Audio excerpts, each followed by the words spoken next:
a la nación a hacer cosas, o están inclinando al pueblo a hacer cosas que no se tienen que hacer. Y para eso vamos para corroborar lo que dice el libro. Vamos a ir al libro de Miqueas y vamos a empezar en el capítulo 1. ¿Cómo empieza Miqueas? Dice: palabra de Jehová que vino a Miqueas de Moreset, en días de Jotam, Acaz y Ezequías, reyes de Judá, lo que vio sobre Samaria y Jerusalén. Oiga, y ahí empieza a decir, cuando dice: oíd pueblos todos, estad atento tierra y cuanto haya en ti.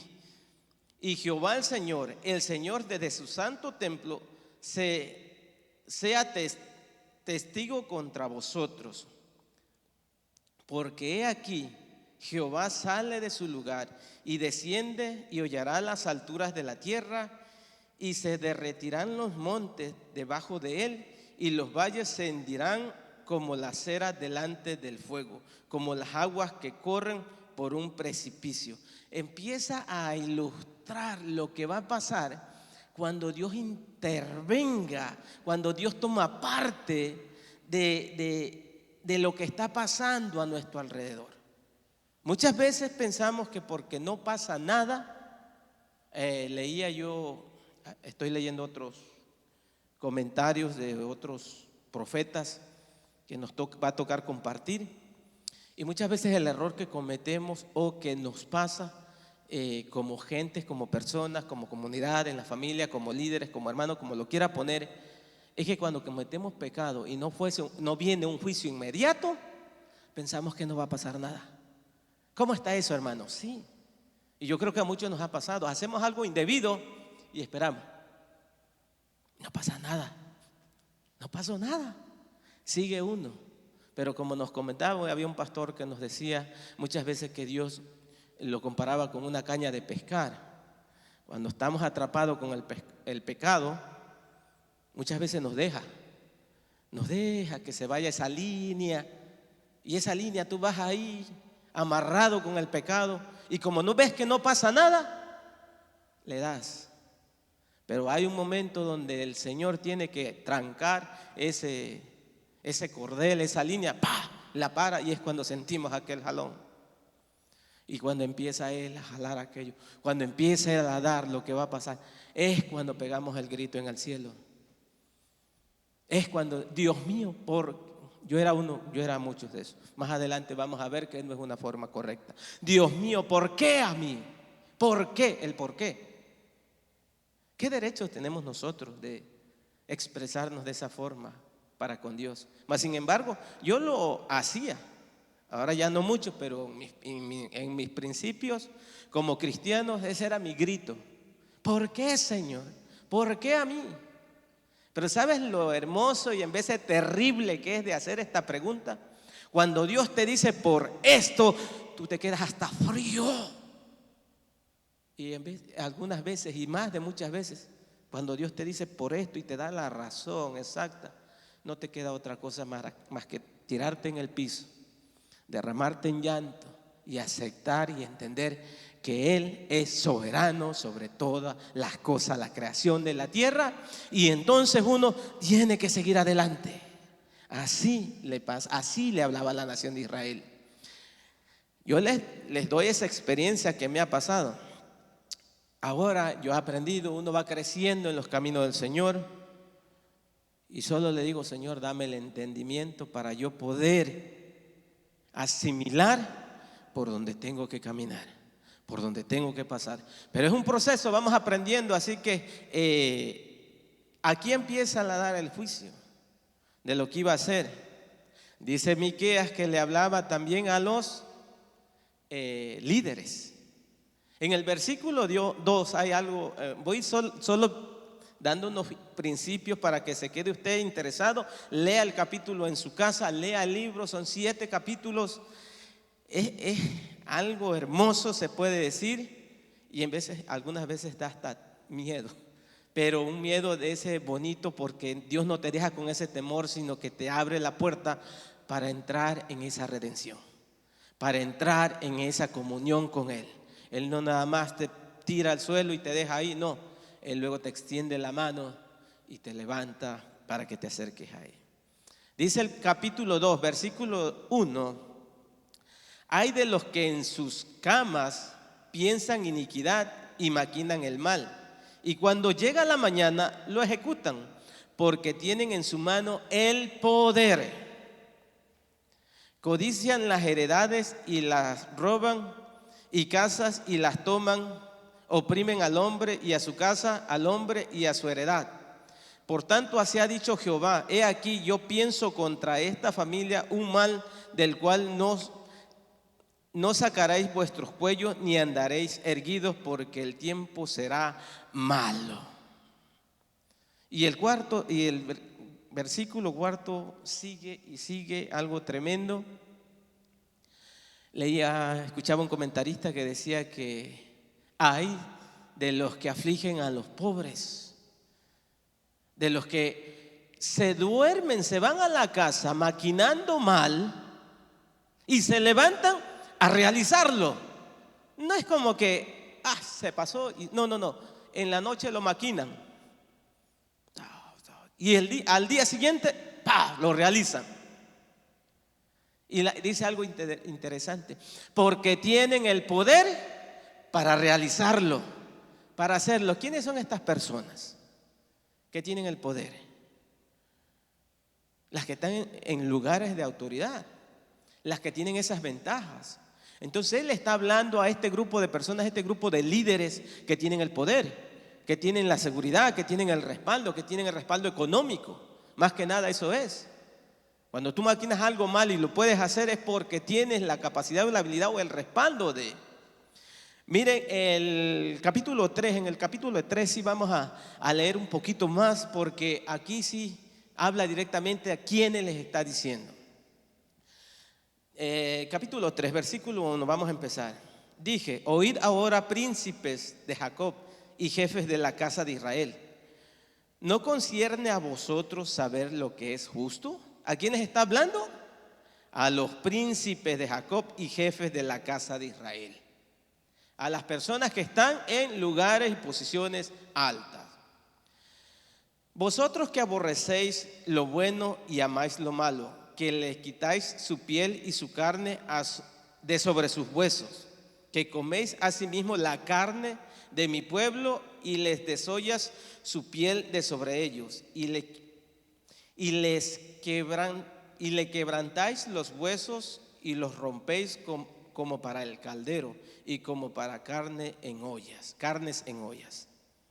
Entonces clamaréis a Jehová y no os responderé, antes esconderé de vosotros su rostro, y en aquel tiempo, por cuanto hicisteis malvadas obras. Dice que estos líderes hacen lo malo, se aprovechan de su pueblo. Hay una expresión: se los comen vivo. Es una expresión: se lo comió vivo, los destruyen, se comen vivo al pueblo.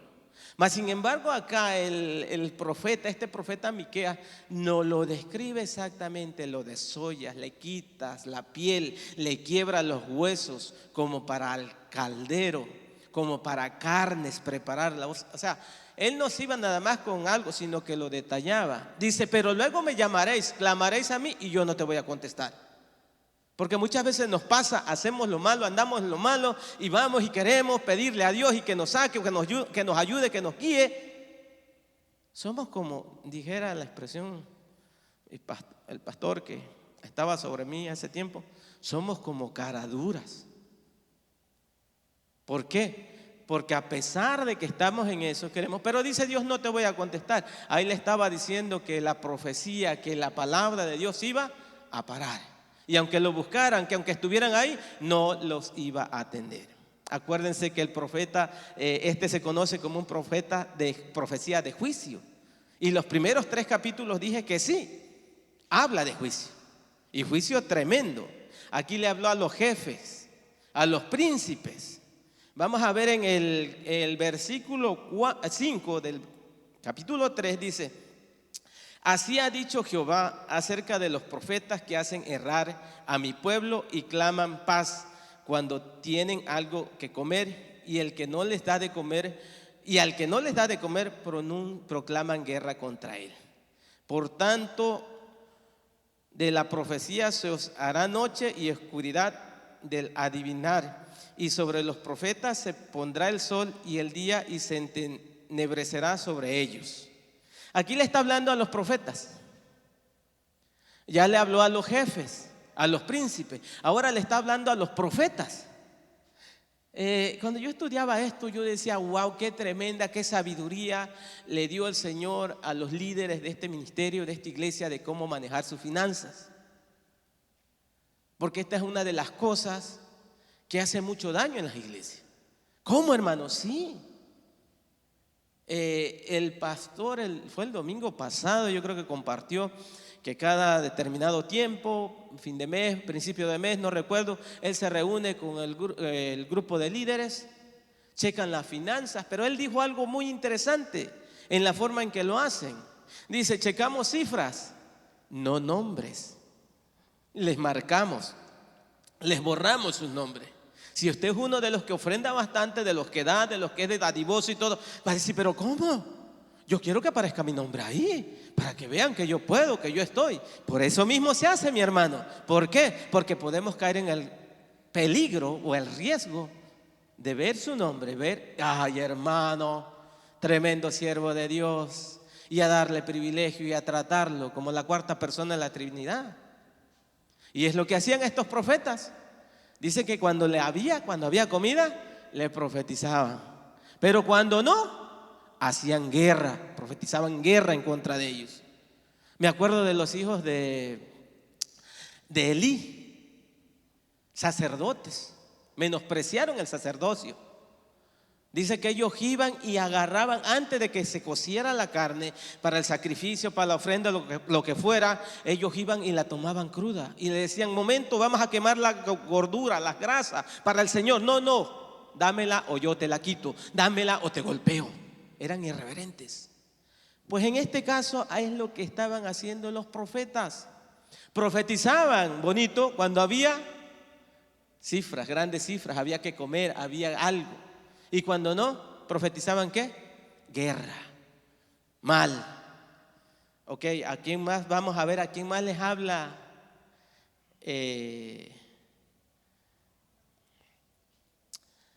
Miqueas. Vamos a ir al versículo 9 de este mismo capítulo. Dice, oíd ahora estos jefes de la casa de Jacob, capitanes de la casa de Israel, que abomináis el juicio y pervertís todo el derecho, que edificáis a Sión con sangre y Jerusalén con injusticia. Sus jefes juzgan por cohecho y sus sacerdotes enseñan por precio y sus profetas adivinan por dinero y se apoyan en Jehová diciendo, no está Jehová entre nosotros. ¿No vendrá mal sobre nosotros? Era una pregunta. ¿No está Jehová entre nosotros? No vendrá mal entre nosotros.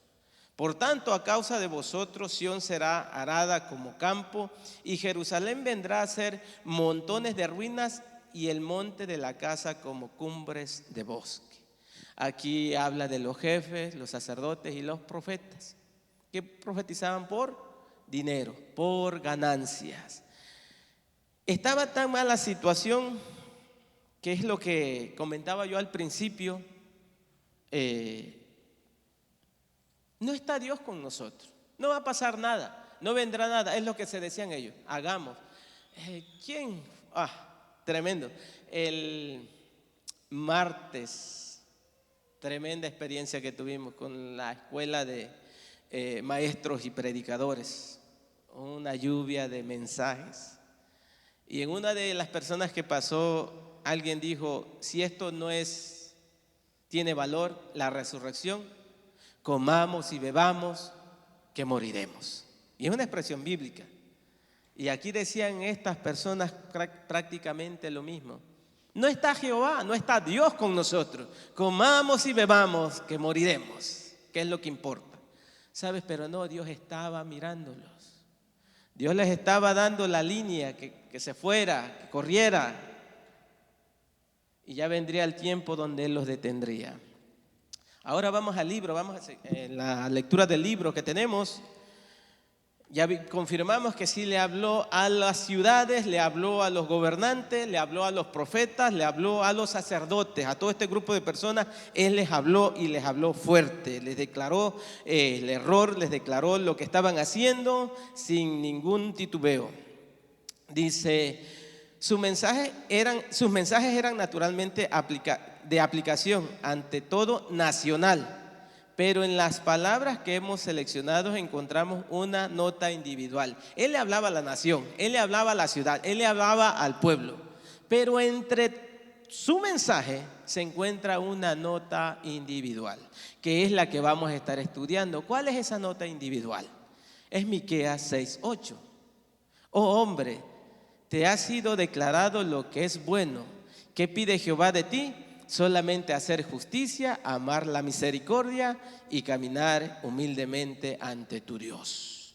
Miqueas 6:8 es el pasaje en el cual vamos a estar meditando más profundamente. Ya vimos que era un profeta de la nación, más para el reino del norte, en Samaria, cuando los asirios los estaban atacando, que en realidad los atacaron y se los llevaron cautivos.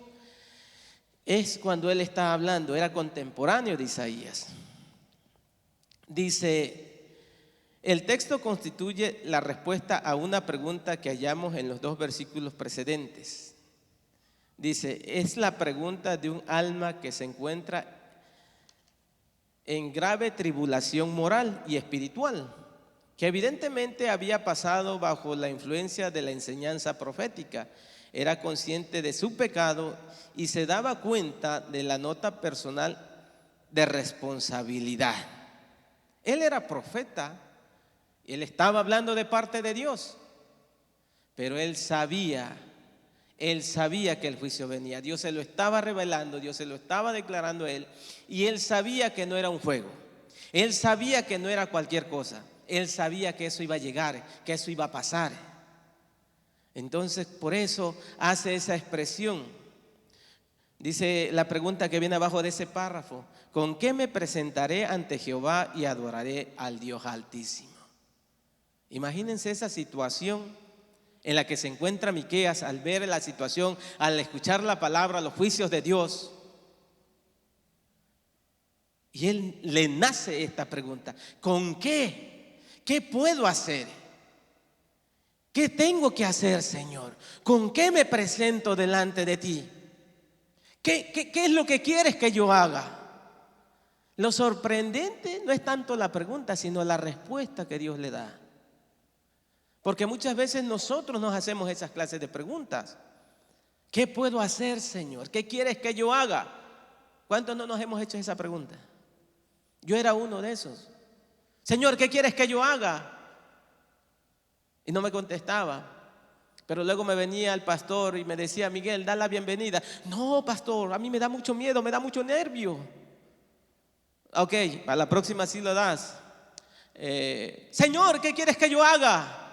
No me contestaba. Venía el pastor y me decía: Miguel, recibe las personas que van entrando y saluda. No, pastor, a mí eso me da mucho nervio. A mí déjeme acomodando sillas, déjeme lavando baños, déjeme barriendo. Y venía la hora de aquí de la oración, me postraba yo enfrente y le decía: Señor, úsame, quiero servirte. ¿Qué quieres que yo haga? Miguel, me venía y me decía el pastor: te toca predicar tal día, no, te toca dar un estudio con los jóvenes tal día. Yo casi que me desmayaba. Si no quería recibir a las personas, no quería dar una bienvenida, mucho menos dar un estudio. Eso era como para mí tremendo. Pero yo le hacía esa pregunta: Señor, ¿qué quieres que yo haga? Úsame. Y un día el Señor me encara: ok, ¿me quieres servir o no me quieres servir? Porque muchas veces queremos hacer nada más lo que nos gusta, lo que está bien, lo que nos hace fácil. Pero cuando Dios nos manda, así me imagino a él no, pero sí Jeremías. Jeremías es el profeta que lloraba. No lloraba porque fuera llorón, como lo catalogan o se le dio el título. Lloraba cuando recibía el mensaje de parte de Dios. Y miraba a las personas, miraba a la nación, miraba lo que le iba a pasar. Eso le tocaba su corazón. Y en muchas ocasiones le dijo: no, no puedo. Pero dice que luego sentía ese fuego que se quemaba por dentro de él, que él tenía que dar la palabra.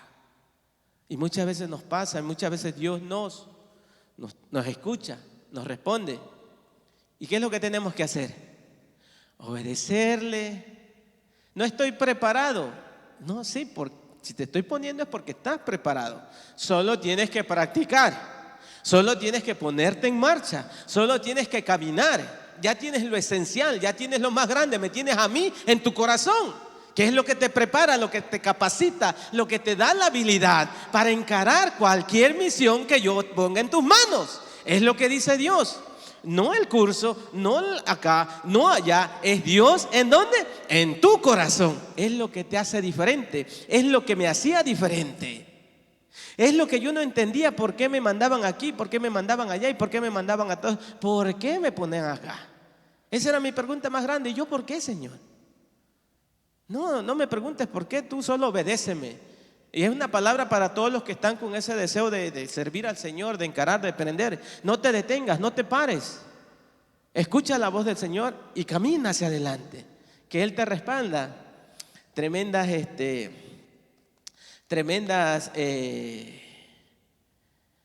lecciones que estamos recibiendo por nuestro pastor. Nos manda videos para que los miremos, para que los escuchemos, audiolibros, libros para estudiar, biografías. Y en una de esas salió Martín Lutero, y salió esta frase que él dijo cuando ya se sentía que tenía todo el mundo en contra de él: si Dios conmigo, ¿somos qué? Mayoría.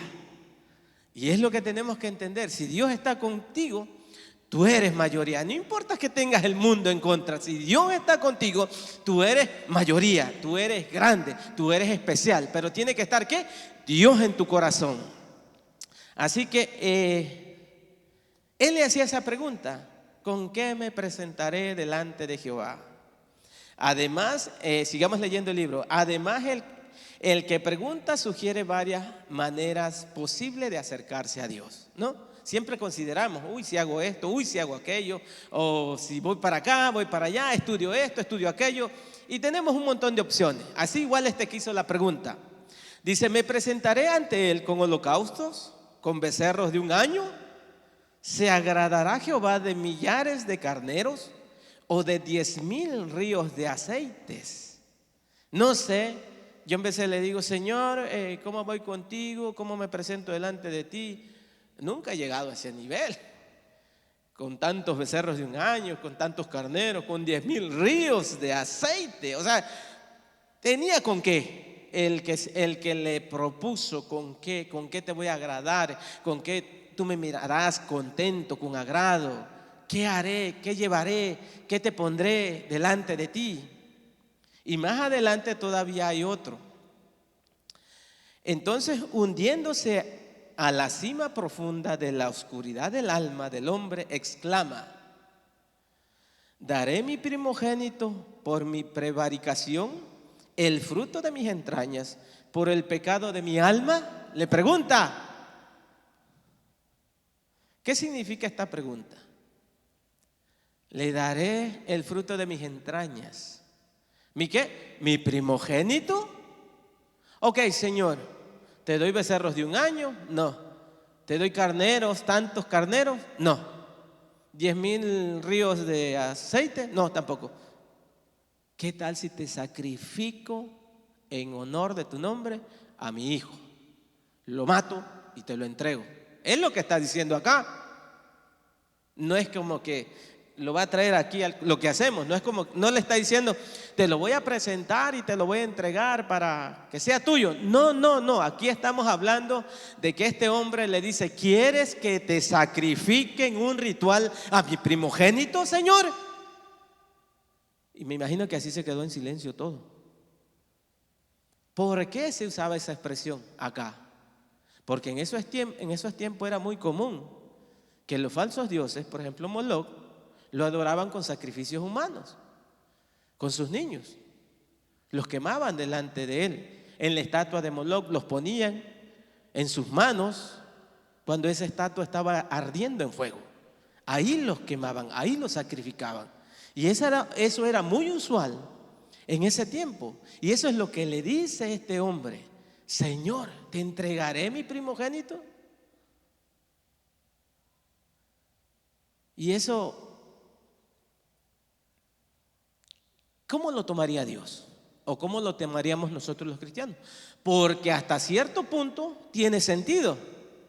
En los libros de la ley, en el Pentateuco, Dios le exige el primogénito al hombre, ya sea de animal, de esto, del otro, de aquello, traérmelo.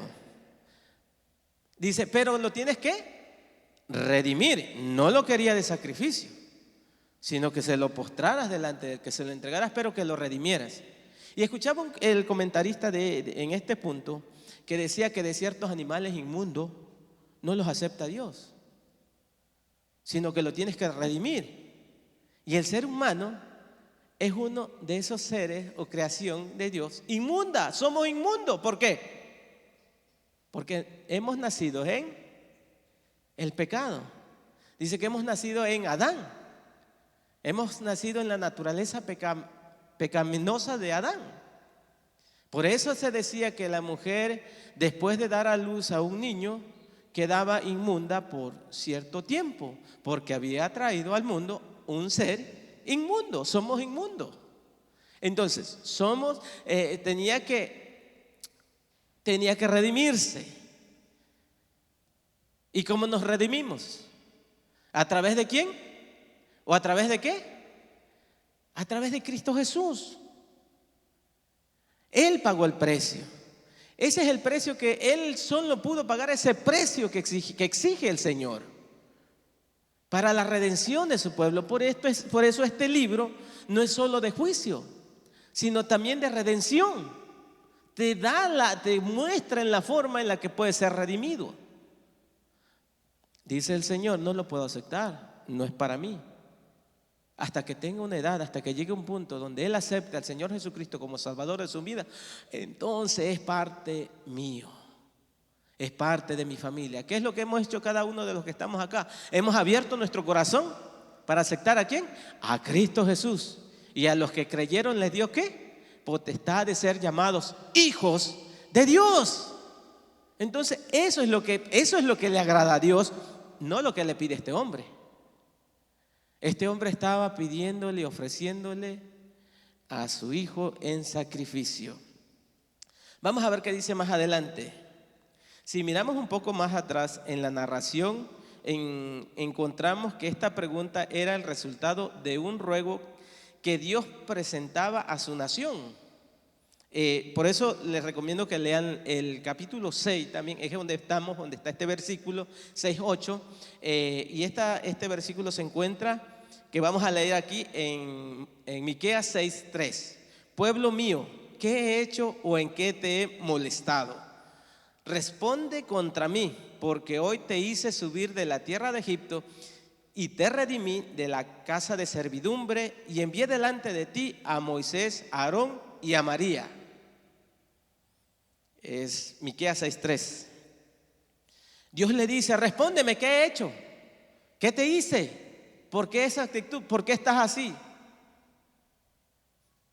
Te llevé a Egipto, pero te saqué, te redimí, te saqué de la casa de servidumbre, te traje y mandé a Moisés, a Aarón y a María. Respóndeme, dime algo. Dice Dios encara al hombre. Y después es cuando viene esta pregunta, que es la que estamos meditando. ¿Con qué me puedo acercar? ¿Qué puedo hacer? ¿Cómo puedo llegar delante de tu presencia, Señor? Dios dice a su pueblo que, vamos a seguir con la lectura, Dios dice a su pueblo que, ¿qué te he hecho o en qué te he molestado? Era una queja del corazón de un padre. Fue como respuesta a esta llamada que se oye el grito del alma, y este grito responde las palabras del profeta, lo que Dios El profeta da el grito del alma: ¿con qué me presentaré? Y Dios le contesta luego. Todos los asuntos nacionales quedan reducidos finalmente en una aplicación individual. Así, mientras el profeta entrega su mensaje a la nación que falla en el asunto de su autoridad y predice la venida de la verdadera autoridad, hace su afirmación individual en esta forma. Vamos a considerarla. Al hacerlo, hay tres cosas que llaman nuestra atención. Primero, una suposición central revela en las palabras: ¿qué pide Dios de ti? Es una pregunta. El objeto de la pregunta es la suposición. Luego hallamos la afirmación con que se abre el versículo: te ha sido declarado lo que es bueno.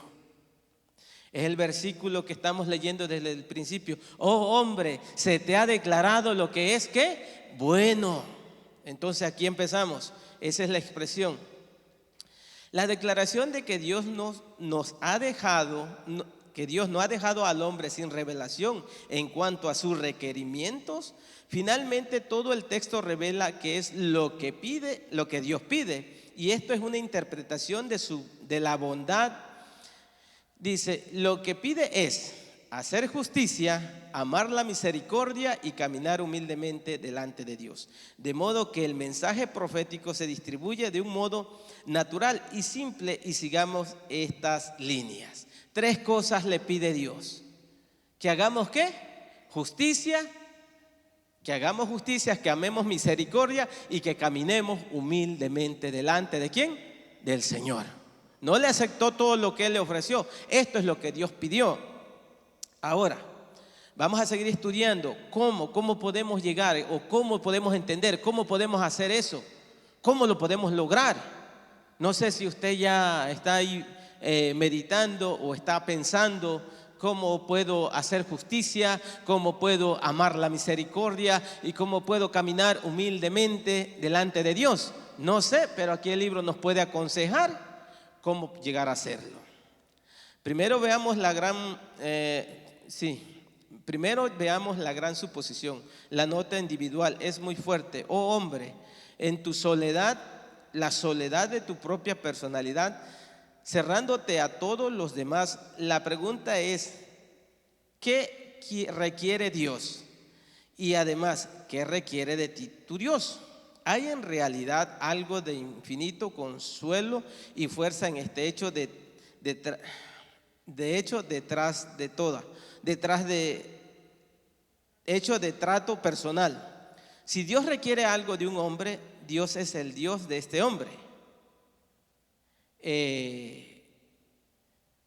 Ya empezamos, hay algo bien, porque Él le dice, Dios no le acepta lo que Él le ofrece, pero sí le dice que requiere algo.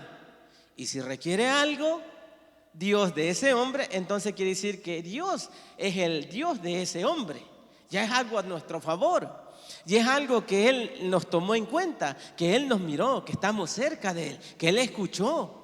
No nos contestó a nuestro padecer, pero nos tomó en cuenta. Ese ya es un punto a nuestro favor. Ese es un punto al favor del profeta.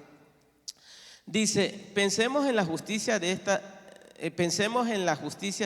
esta demanda o requerimiento de Dios. El hombre no queda abandonado a sí mismo en el universo moral en que vive. Por necesidad suponemos la autoridad de la revelación bíblica de Dios y del universo. Si meramente pensamos en Dios como una abstracción o una posibilidad, no hay significado posible en nuestro texto. Esto es verdadero desde toda la Biblia. Nos acordamos pues de cosas que nos son familiares desde la infancia. Dios es el creador. Punto número 1. Dios es el creador. Dios es el rey. Dios es el padre. Dios es el redentor. Dios es creador, y en este hecho descubrimos la justicia fundamental de la demanda que presenta. Si fuera posible que nosotros creáramos algo, lo que no es posible, pues nosotros podemos hacer, pero no crear, de modo inherente nos sentiríamos con el derecho a esperar de lo que hubiéramos creado aquello para lo que lo creamos. Si nosotros tuviéramos la capacidad de crear algo, o hacer algo, tiene sentido que para lo que lo hiciste, tú demandaras que eso lo hiciera, ¿no? Pero como no tenemos esa capacidad, esa habilidad, solo podemos hacer cosas, no crear cosas. El único que puede crear cosas es Dios. Y nos creó a nosotros, creó a la humanidad, creó el mundo. Y por lo consiguiente, Él tiene el derecho. Si hizo una ave, Él espera que esa ave, ¿qué? Vuele. Si hizo un cierto animal con cierta característica, Él espera que Él haga eso. Si hizo al ser humano, Él espera que el ser humano haga lo que nos corresponde hacer. Entonces, vamos a seguir adelante.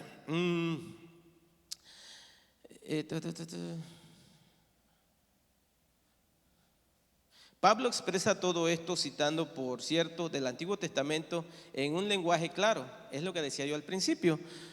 Cuando dice, en todo caso, hombre, ¿quién eres tú para que aterques con Dios? ¿Acaso dirá el vaso de barro al que lo formó, ¿por qué me has hecho así?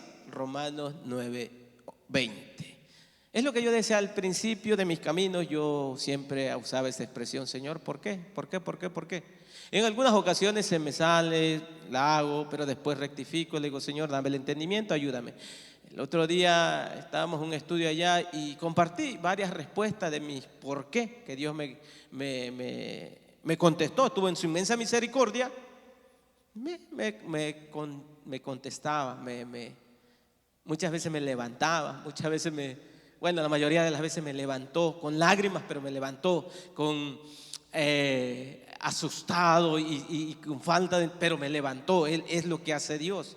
Así que aquí de igual manera el apóstol Pablo nos expresa esta forma que debemos de entender. ¿Quiénes somos nosotros para venir delante de Dios y hacerle esa clase de pregunta o ponernos en esa posición?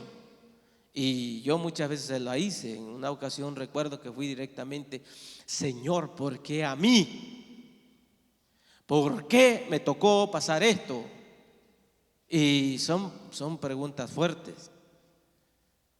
Y cuando el Señor me la contestó, solo me quedó postrarme delante de Él y ver su inmenso amor y su inmensa misericordia para conmigo, y lo tuve que alabar y glorificar. Y yo creo que a muchos nos ha pasado, nos toca pasar por situaciones difíciles, pero dice Dios, miren lo que me contestó cuando yo le hice esa pregunta.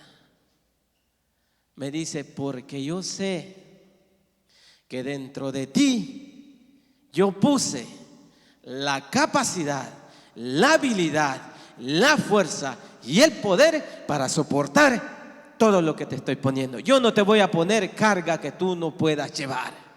Todo lo que te está pasando tienes la capacidad, porque yo te conozco desde el vientre de tu madre, que tú podías y eras capaz de pasar y sobrepasar y llegar a la meta. ¿Cuántos le dan un aplauso al Señor? Porque eso es lo que hace el Señor. Llorando con lágrimas, no entendía, pero Él me hizo entender eso, que Él no me da más carga de la que podamos llevar. Y algunos, yo admiro unos hermanos que mi esposa dice, wow, si me pusiera a mí yo no pudiera. Pero tal vez si te las pones, Él sabe que tú puedes. Él sabe, Él nos conoce mejor que nosotros. Así que vamos a seguir. Aquí se me movió. Así que el apóstol Pablo nos enseña que tenemos que aprender a aceptar y seguir caminando, creer en el Señor, abrazarnos de Él y procurar entender el propósito de Dios para nuestra vida. Pedirle mucha sabiduría. Señor, ayúdame a caminar. No entiendo, pero ayúdame a caminar. No sé, pero yo quiero seguir adelante. No entiendo, pero yo quiero seguir adelante. No sé para dónde voy, pero yo te escucho, yo te sigo. Yo voy para donde tú me digas. Es lo que tenemos que hacer, hermanos. Pero Dios es más que creador. Dios es creador. Aparte dice, Él no ha creado al mundo y lo ha soltado a que se vaya a la deriva. Dice, y no ha creado al hombre y lo ha dejado ir a su propia cuenta. Él es también rey, es lo que vimos. Y como rey, ¿qué es? Legislador. Y como legislador tiene que tener un sistema de leyes, las cuales Él pone, ¿para qué? ¿Para romperlas? Porque ese es un dicho muy común. Las leyes se hicieron ¿para qué? Para obedecerlas, no para romperlas. ¿Por qué? Porque eso no le agrada a Dios. Entonces Él es creador, Él es rey, es legislador. Y ahí es donde muchas veces chocamos. Cuando Él nos dice no matar, no robar, no adulterar, no codiciar, no hacer un montón de cosas. Yo le digo a la gente y le digo a unos hermanos, yo creo que Dios no estaba sin qué hacer y dijo, ok, se me ocurre esto para fastidiar al ser humano. Voy a poner que no tiene que hacer aquello, voy a poner que no tiene que hacer aquello, que no tiene que hacer un montón de cosas.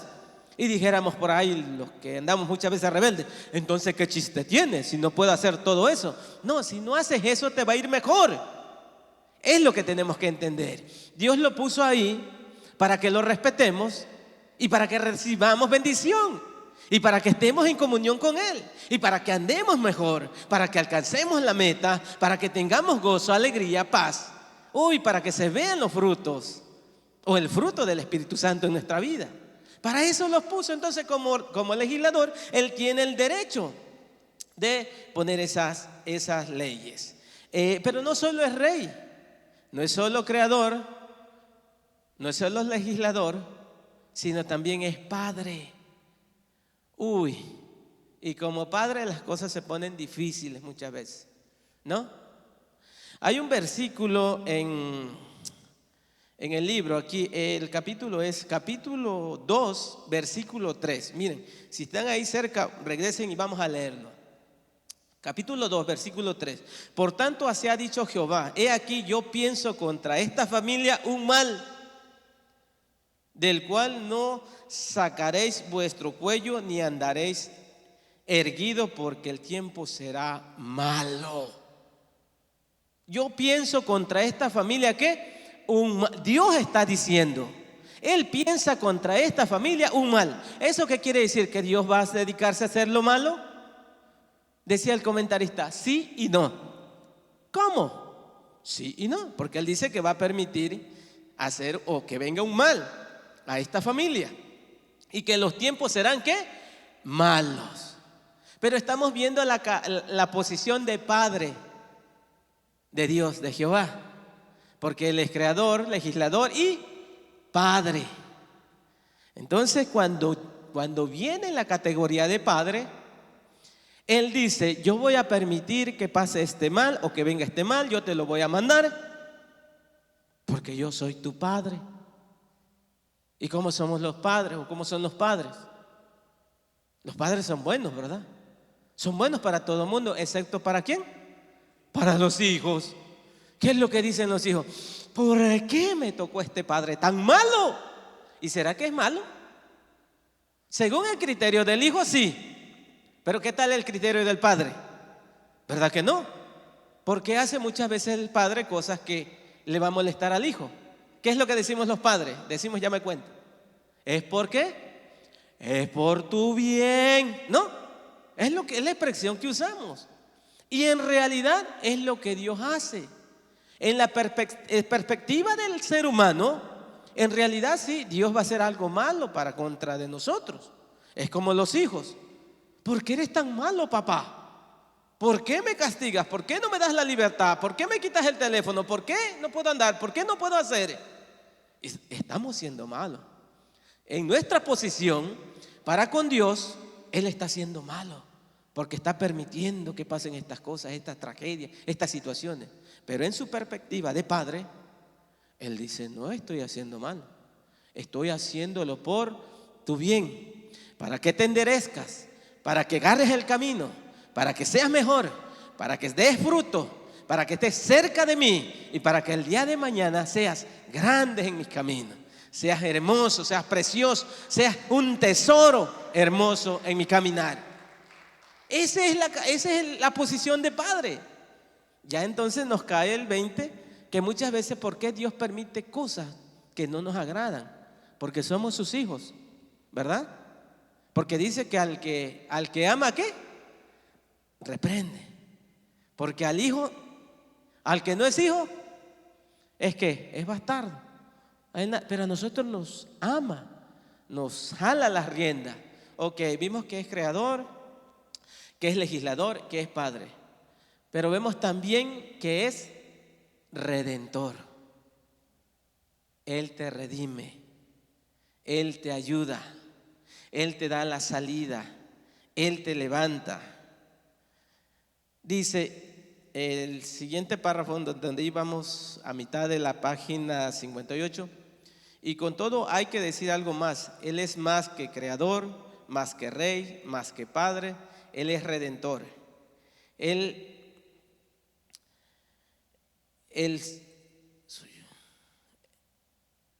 suyo es un amor inmutable, un amor que no falla. Cuando no había ya compasión, Dios la tuvo. Cuando no había brazo para salvar, su brazo trajo salvación. Su amor es inmutable. Ya cuando te habían desechado, ese no vale la pena. Ya para qué le invito a la iglesia. Uy, ese es bien rebelde. Ese todo lo toma a fuego. ¿Para qué? Pierdo mi tiempo. ¿Cuántas veces no hemos usado esa expresión con alguien que lo hemos invitado, lo hemos invitado, lo hemos invitado, lo hemos invitado? ¿Y nos tira a qué? A locos. Yo lo hacía. Oye, estos aleluyas como cansan. Todo el tiempo, todo. Me acuerdo que mi hermano es una persona hermosa. Desafortunadamente no está en los caminos del Señor, pero tengo fe que va a estar ahí. Él me empezó a llevar a la iglesia. Y él cada vez que llegaba un hermanito que lo llevaba a la iglesia, hermano, ¿quiere aceptar a Cristo como Señor y Salvador de su vida? Sí. Y hacía la oración y se iba. Al siguiente domingo llegaba, hermanito, ¿quiere aceptar a otro hermano? ¿Quiere aceptar al Señor Jesucristo como Señor y Salvador de su vida? Sí. Y hacía la oración y se iba. Iban a dar una célula a la casa y llegaba por ahí otro hermano, oiga hermano, ¿ya aceptó a Cristo como Señor y Salvador de su vida? Sí, bueno, vamos a orar. Y a todos le decía que sí. Y a todos los ponía a orar. Y un día yo era de esos rebeldes, de esos duros. Yo le digo, oye, ¿no te cansas de hacer siempre lo mismo? Dale por su lado. Están locos. Dije, no, yo no soy así, le digo. Yo le digo sí, no, y ya se acabó. No me estén molestando. Pero él no era así. Entonces, pero muchas veces, y más en mi persona, ya tan cerca, ahora yo, loco fanático, cristiano, religioso, ya por más de 20 años, tenerlo a la par y conocerlo como es. ¿Ustedes creen que no hay días donde yo digo, ya para qué? ¿Ya para qué le digo? ¿Ya para qué oro? Yo soy un loco para él. Pero es que ahí donde dice que no hay, donde no hay misericordia, Dios entra con misericordia. Donde había un brazo, donde ya se habían cansado los brazos, las oraciones, el que estaba, ahí es donde llega Dios y lo abraza y lo levanta. Y es así como nos agarró, yo creo, a muchos de nosotros. Ya cuando nadie daba un centavo, ya cuando nadie ya se habían aburrido, ahí llegó Dios y te abrazó. Ahí llegó Dios y te levantó. Esa es la parte del Redentor. ¿Sabes qué? Él no se cansa. Él no se cansa. Compartiendo allá en mi pueblo, me dio la bendición el Señor. Y así, cosas me pasan, no sé por qué. Hoy tengo el mismo nombre casi que el del profeta Miqueas, yo soy Miguel, ¿no? Y dije, yo voy a aprovechar ahí y voy a decir que se llama Miguel también, en mi tocayo. En mi pueblo no solo hay otro Miguel, yo me llamo Miguel Tapia. Hay otro Miguel que se llama también Miguel Tapia. Es un primo mío, hijo de un hermano de mi papá, que le pusieron Miguel y por consiguiencia también lleva el mismo apellido. O sea, vemos dos Miguel Tapia en el pueblo. Y cuando yo me presento a predicar la palabra del Señor, soy Miguel Tapia, hijo de fulano de tal familia, todos pensaron, es el hijo de Elías Tapia. No, yo era el hijo de Daniel Tapia. ¿Quién es Daniel Tapia? Cinta Negra. Sí, lo conocemos, Cinta Negra, el borracho que se la pasa allá en la cantina, que anda haciendo peleones. Ese es su papá. Pero están mal las cosas. El que tendría que estar predicando es el hijo de Elías. Elías es el que recoge los diezmos en la iglesia. Elías es el que está metido en la iglesia. Sus hijos son los que tocan la guitarra, los que dan la bienvenida. Ese no es el hijo del borracho de Cinta Negra. Sí, él es el borracho, el hijo del borracho. ¿Y qué está haciendo allá parado? Yo les dije Es ese hijo del borracho, del que nadie daba un centavo, porque si estaba Miguel Tapia, el hijo del siervo de Dios, y Miguel Tapia, el hijo del borracho, pues todos se van con él. Y al hijo del borracho, ni para qué le damos un peso. Nadie daba un peso por mí. Nadie apostaría que yo llegaría o que me levantaría o que el Señor me redimiría, me abrazaría. Nadie. Pero Él sí apostó por mí. Él sí se acordó de mí. Así que no importa de dónde vienes, no importa quién eres, no importa si tienes en contra todo. Si nadie da un peso por ti, Dios da mucho. Dio su sangre, dio su vida, dio a su Hijo porque te ama. Ese es el Redentor y es el que está presentando Miqueas. Ese es el que está presentando. Si es juicio, profeta de juicio, pero también presenta a la redención, al Redentor. Vamos a seguir para adelante, avanzando. Ok.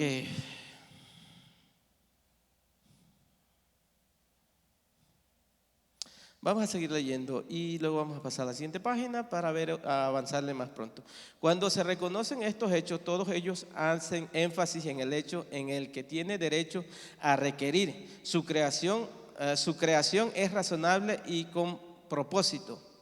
Dice, no hay vida humana en que en último análisis no sea una creación divina. Reconocemos el tremendo hecho de la procreación. Esto solo tiene que ver con el lado físico de la personalidad. En sí mismo es una capacidad tremenda e impresionante, pero es de la mayor importancia que reconozcamos que no hay niño que venga al mundo cuya personalidad no sea una acción creativa de la divinidad. Dios es Padre de nosotros, pero tenemos a nuestros padres biológicos, ¿no? Los que nos formaron, los que nos dieron vida. Esos son físicos. Pero nuestro Padre celestial es nuestro Padre, ¿qué? Espiritual. Y es tremendo lo que se hace, cómo nace un bebé y todo eso. Pero es más tremendo cómo nace un ser espiritual. Cómo nacemos de nuevo, ¿no? Cómo volvemos, cómo nos acercamos al Señor. Así que vamos a pasar, esa era la ilustración de lo que todos, Dios ha puesto algo especial, lo espiritual Él lo ha puesto en nuestra vida. Una vez escuchaba esta ilustración, ¿cómo sabemos que somos seres espirituales? ¿Y cómo sabemos que los animales no son seres espirituales? ¿Usted sabe eso? ¿O cree que los animales son seres espirituales? Uy, ya se puso la cosa seria. Almáticos, sí. Y los seres humanos, o las personas, las criaturas, los seres humanos, la creación de Dios, es espiritual. Usted ve de donde venimos algunos nosotros, de Centroamérica, Sudamérica, Norteamérica. Yo soy de México, Norteamérica. Antes de que los colonizadores llegaran, había unas civilizaciones. Estas civilizaciones tenían ¿qué? Imágenes, tenían ídolos, tenían monumentos a los cuales ellos ¿qué? Adoraban. ¿Quién les enseñó a adorar? Dicen algunos los ángeles caídos, los demonios y no sé qué. Hay un montón de cosas que la gente dice. Puede que sí, pero si aprendieron es porque dentro de ellos había algo especial que los motivaba a hacerlo. Porque digo, si lo enseñaron los que lo hayan enseñado a los seres humanos, que somos espirituales, y si creemos que los animales también son seres espirituales o algo, pues también ellos tendrían la habilidad de aprender a adorar o tener una deidad. Pero usted no ve ningún animal, simio, que es el más cercano al ser humano, que adore a una piedra, que se rinda, que se humille delante de un árbol, de la lumbre, del sol, que eran los que hacían nuestros antepasados. Porque hay esa naturaleza, ese espíritu que Dios puso en cada uno de nosotros. Así que si no adoramos al Creador, algo vamos a adorar, pero es mejor adorar al Creador, al Rey de Reyes y Señor de Señores en la forma correcta y ser bendecidos. Así que vamos a seguir avanzando para que no nos quedemos. Hay tres cosas que el Señor demanda. ¿Quién se recuerda? Estamos hablando que Él tiene el derecho de demandarlas, porque Él es creador, Él es rey, legislador, Él es padre y Él es redentor. Entonces Él demanda tres cosas. ¿Hacer qué? Justicia. ¿Amar qué? Misericordia. Y andar humildemente delante ¿de quién? De nuestro Dios. ¿Sabe que dice el escritor del libro? No lo voy a leer para no irnos muy monótonamente. Dice el del libro que sería mejor si invirtiéramos el orden de estas tres declaraciones. Se acomodaría mejor.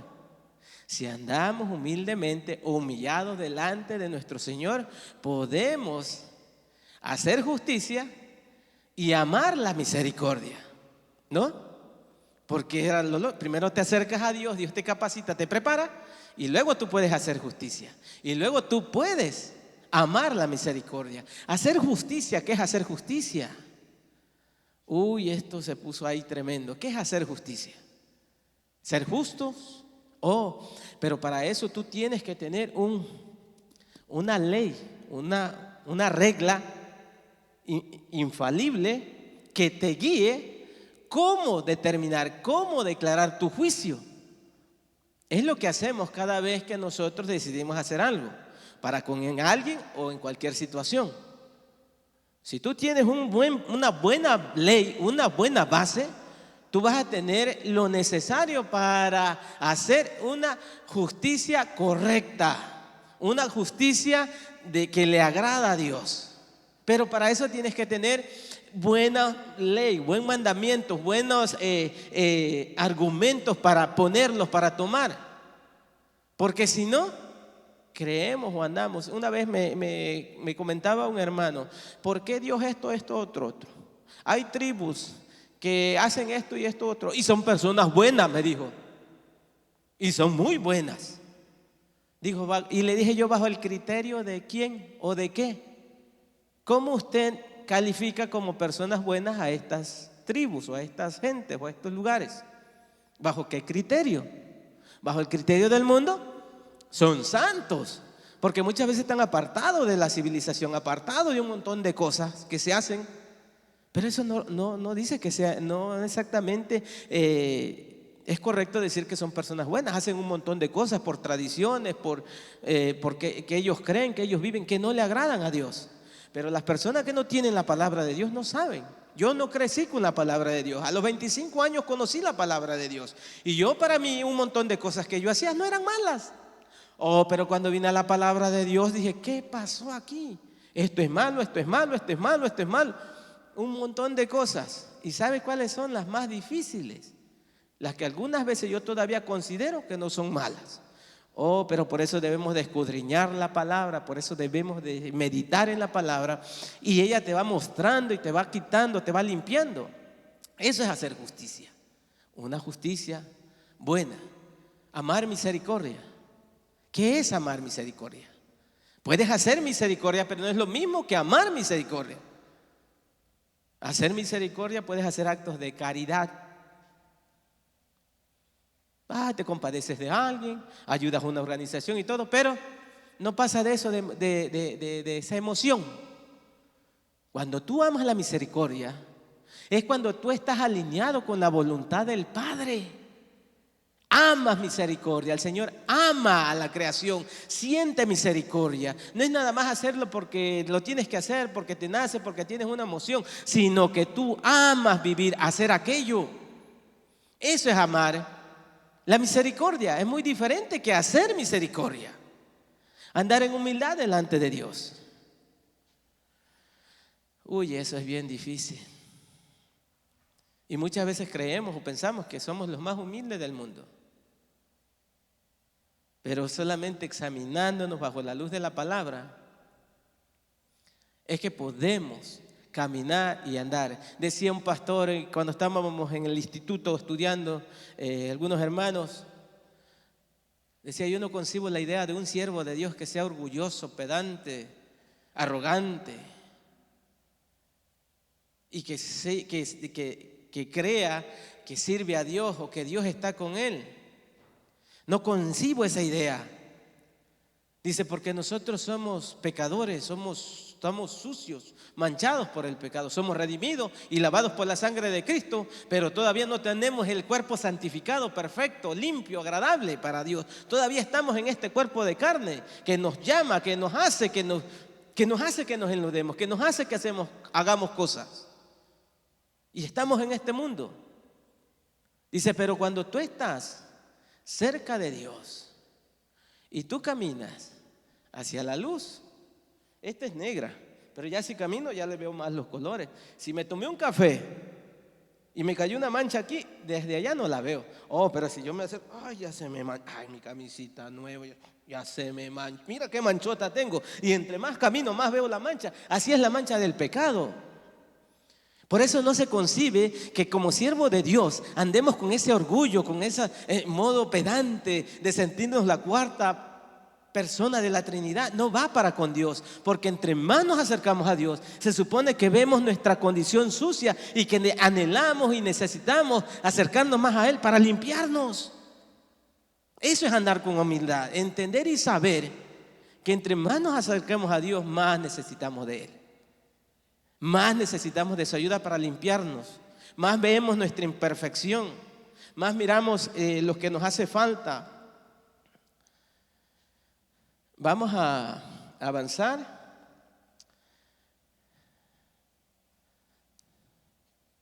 Ok.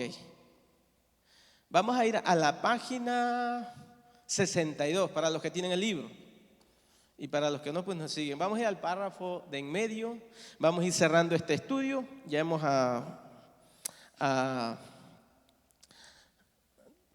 tratado lo que Dios demanda, que es el tema de ese mensaje de Miqueas en este libro.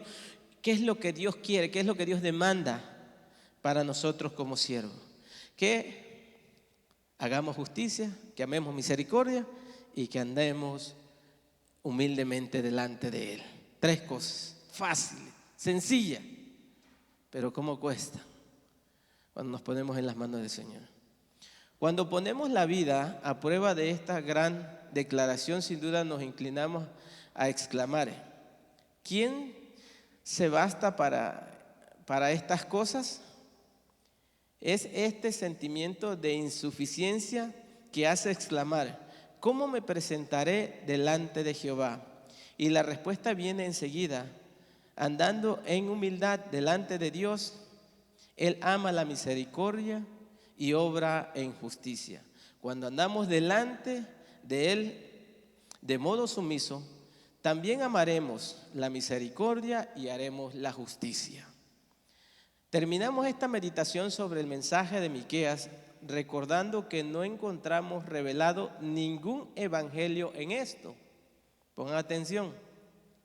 Se trata más bien de la ley, es lo que expresa Miqueas todo el tiempo, es la ley. Cómo fallamos, qué nos hace falta, por qué estamos así, por qué estamos allá. Por eso es juicio, porque es lo que hace la ley, es lo que hace la palabra. Dice, cuando nuestro Señor dice, yo soy la luz, hemos de recordar que la luz solo puede condenar. Es lo que yo decía, si tú te acercas a la luz, lo único que vas a ver es tu imperfección, tus manchas. Es lo que hace la luz, y es lo que Él dijo, que Él era luz. Dice, sin embargo, en estas palabras de Miqueas hay la revelación de la necesidad abrumadora del Evangelio. Y el Evangelio declara que Jesús es mucho más que la luz. Es la vida, el dador de la vida. Si la declaración del viejo profeta hebreo nos revela nuestro fracaso, la revelación que viene de Jesucristo nos muestra la posibilidad de recuperación y realización. Él nos recibe, Él nos renueva, Él hace posible lo que Él requiere. Él nos da la ley y por la ley todos estamos condenados, pero también nos da a su Hijo, ¿qué? Jesucristo. Él nos demanda, Él nos ama, Él nos quiere. Él hace posible lo que Él requiere. Él, no nosotros. No es por fuerza, No es por andar, no es por caminar, es por gracia, gracia de Dios, gracia que Él derramó para cada uno de nosotros, mandando a su Hijo a morir en la cruz del Calvario. Es lo que nos enseña este profeta. Quiero terminar con una característica más de Miqueas.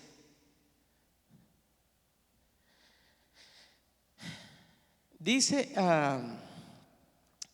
en el capítulo 1, versículo 8 y 9, si me pueden ir y seguir ahí, quiero terminar revelando esta característica de Miqueas.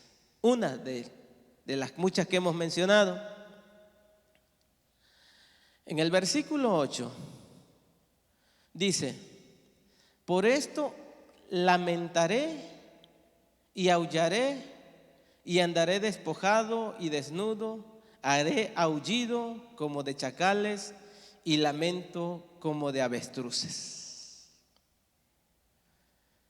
Me tomé el tiempo de buscar el sonido de los... ¿Ustedes han escuchado? Levante la mano el que ha escuchado un sonido de un avestruz. ¿Cómo es, hermano? Pero hacen diferentes clases de sonido. Hacen uno como dice, como lamento de avestruz. Hacen uno como un lamento. Hacen unos sonidos raros. Dice que él aullará como chacal y se lamentará, andará en lamento como un avestruz. ¿Por qué dice el profeta Miqueas esto? Porque él es como Jeremías.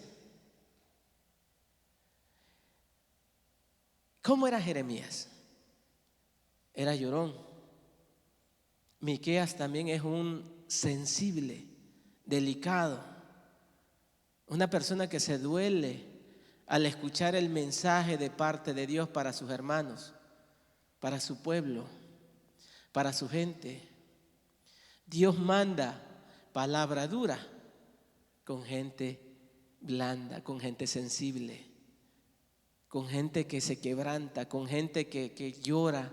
Así era Miqueas también. ¿Y sabes por qué? Porque a través de estos siervos, así como Jeremías, así como Miqueas, Dios te demuestra lo que Él siente cuando está declarando ese juicio para contigo, para conmigo, para con su gente. Él con estas personas que tienen ese sentimiento te demuestra que Él no se goza, que Él no se deleita. Él sufre. El juicio es la obra extraña de Dios.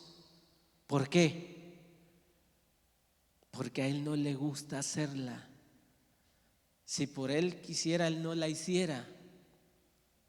Pero Él es ¿qué? Santo, santo, santo. Por eso lo tiene que hacer. Pero Él no se complace. Y por eso levantó a estas personas, estas clases de personas con esos sentimientos.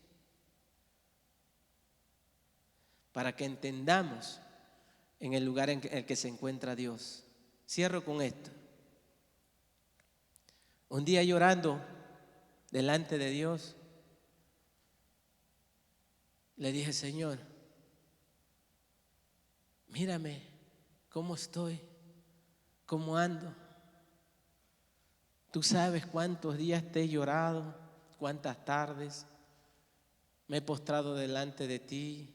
Me siento mal, me siento triste, me siento una basura y solo puedo llorar y solo puedo hacer esto. Señor, tú sabes cuántas horas he derramado lágrimas delante de ti.